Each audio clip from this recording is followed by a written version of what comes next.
Hey everybody, I'm gonna share with you some tips on how you can paint a rainy scene. So, let's go!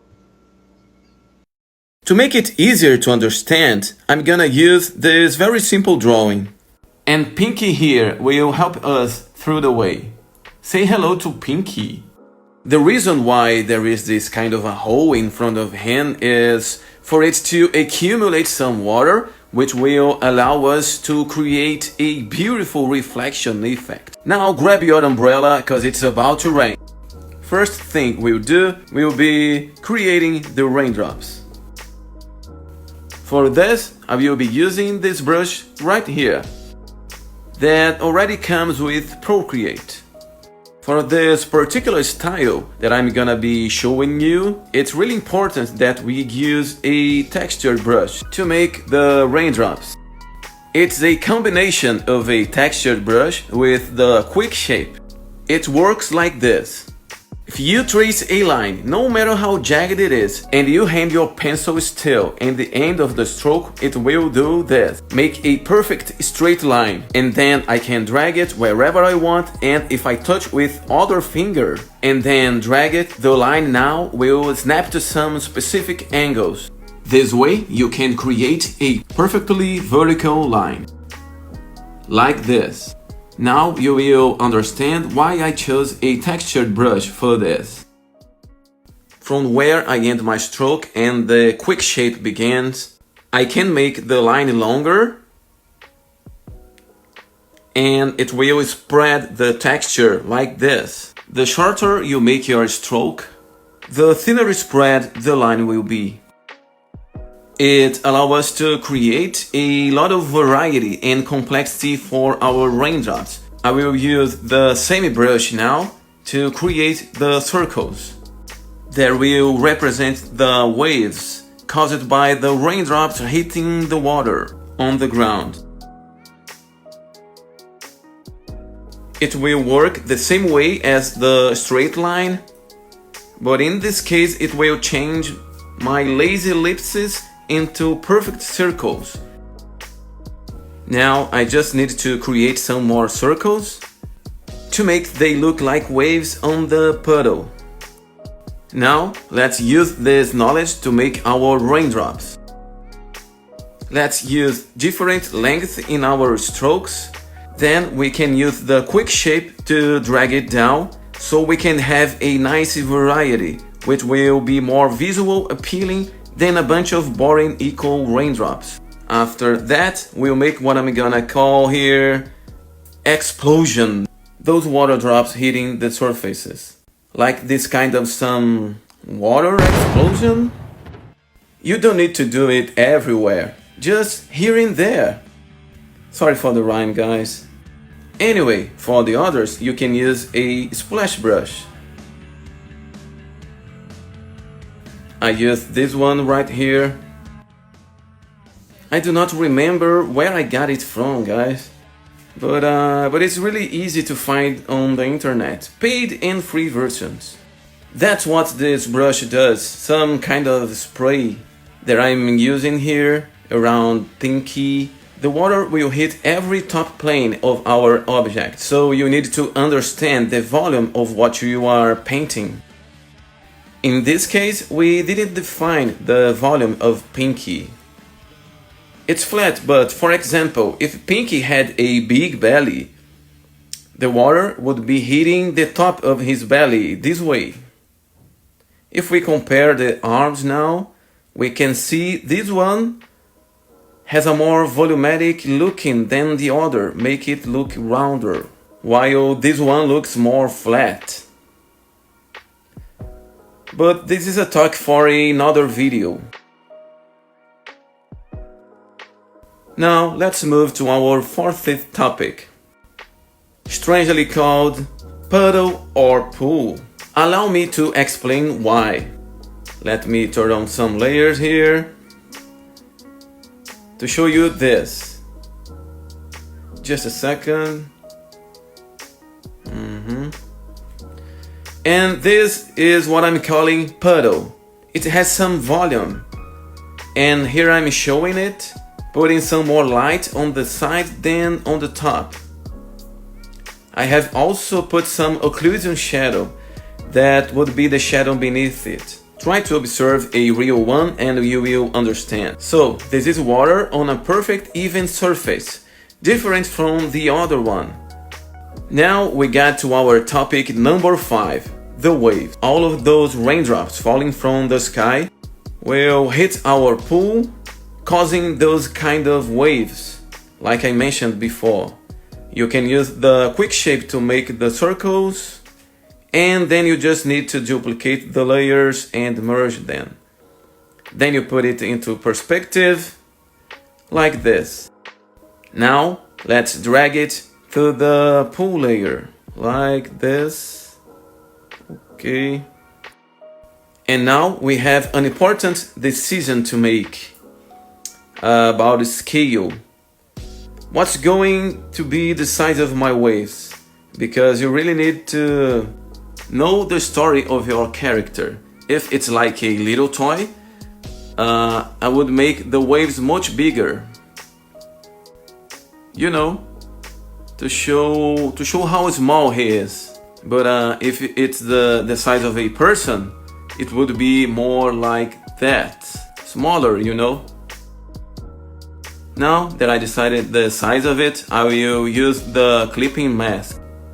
For those who are not familiar, it will just make the waves show only inside of our pool layer. We just need to place our waves layer right above our pool layer. Now we just need to click in our waves layer and hit clipping mask. And there it is. Now, if I would render it like in real life, the waves should have light and shadow, you know, showing some volume to the waves. But here, they are just really stylized. It all depends on the style you are looking for in your scene, but I generally make just an indication of that volume. Now let's go for the reflection. It's probably the most beautiful effect you can use in a rainy scene. So we duplicate our pinky friend, invert the layer like this, and then we drag it to the bottom. The reflection should begin where he is touching the water, like this. And then we can use the clipping mask again to show it only inside of our pool. This way. Now, if we had some other object in the scene, there are something we need to have in mind in order to do the reflections properly. So I'm gonna show you now. Let's say our pinky here has a little friend. And maybe his name is, let's see, Greenie. Okay, here it is. Say hello to Greenie.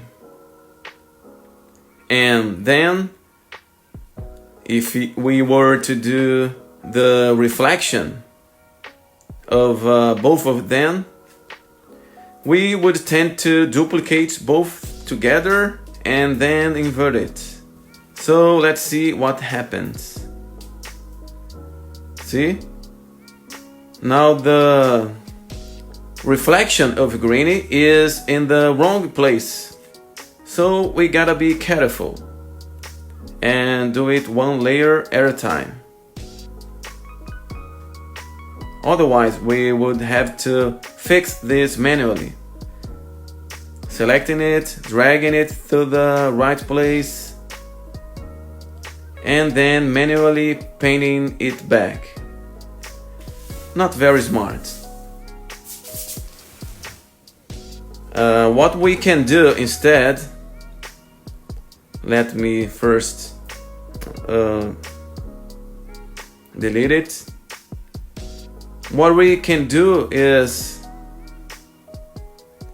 duplicate, invert, and correctly place it. like this, each layer separately. And then we can combine, merge, like this. Pinky first, then I will reduce the opacity.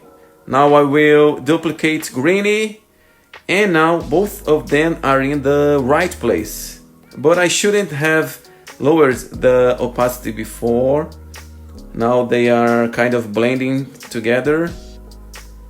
So I need to bring Pinky's opacity back to 100 before I merge the layers. Now I can do it. Merging then first, then lowering the opacity. Let me see.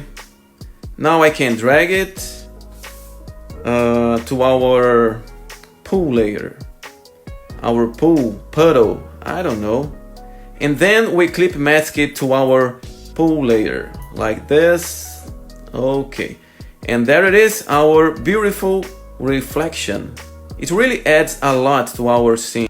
Well, Greeny, you look like a nice guy, but to you, I'll say goodbye. Damn it, I did it again. I'm so sorry, guys. Anyway, now let's see the rest of the process. Let me duplicate Pinky again. And obviously, the water will reflect everything above, not just Pinky. And so I will duplicate all the other elements, raindrops, sprays, etc.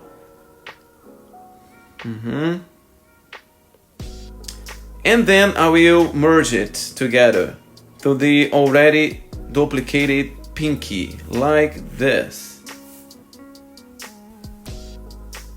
Now I can invert this merged layer and drag it to the right place. Invert it. Now I'm gonna lower the opacity a little bit.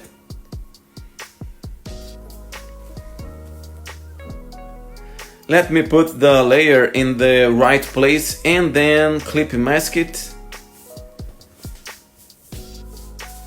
It actually needs to stay under the waves, like this.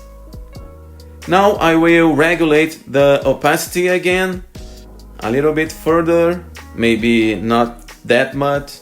And since the water is moving, so will be the reflection.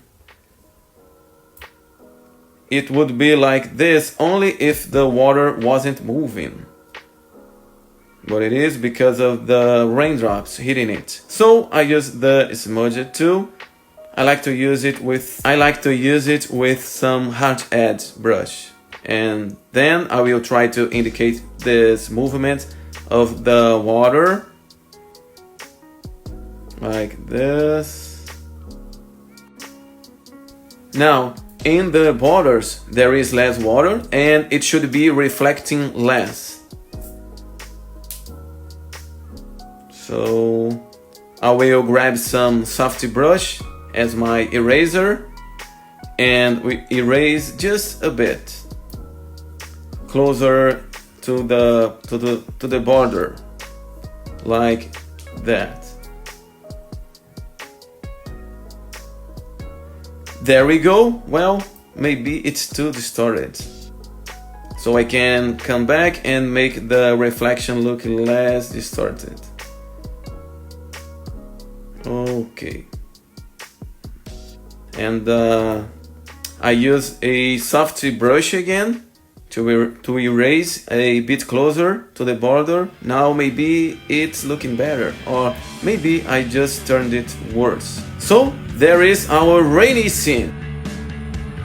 That's all I got for now. I hope I have helped you, and I see you around. Bye bye.